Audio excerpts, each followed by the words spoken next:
រូបភាពនេះបង្ហាញពីបរិយាកាសរដូវរងាដ៏ស្រស់ស្អាតនិងពោរពេញដោយសំណើចក្មេង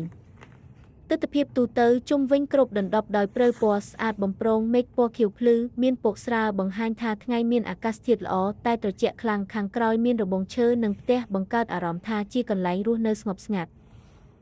តួអង្គសំខាន់មានក្មេងតូចម្នាក់ស្លៀកអាវក្រហមក្រាស់មួកប៉ាក់ពណ៌ចម្រុះនិងស្រោមដៃដើម្បីការពារការត្រជាក់ក្មេងកំពុងកាន់ព្រិលនៅក្នុងដៃដូចជាកំពុងលេងឬបង្កើតអ្វីមួយហើយមើលទៅមានអារម្មណ៍ចង់ដឹងចង់ឃើញនិងរីករាយ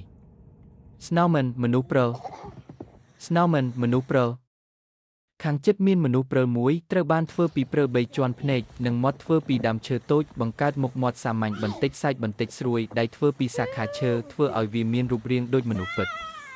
អារម្មណ៍នៃរូបភាពរូបនេះផ្ដល់អារម្មណ៍កក់ក្ដៅក្នុងចិត្តទោះបីជាអាកាសធាតុត្រជាក់ក៏ដោយវាបង្ហាញពីសុភមង្គលសាមញ្ញក្មេងលេងព្រិលបង្កើតមនុស្សព្រិលនិងរីករាយជាមួយធម្មជាតិ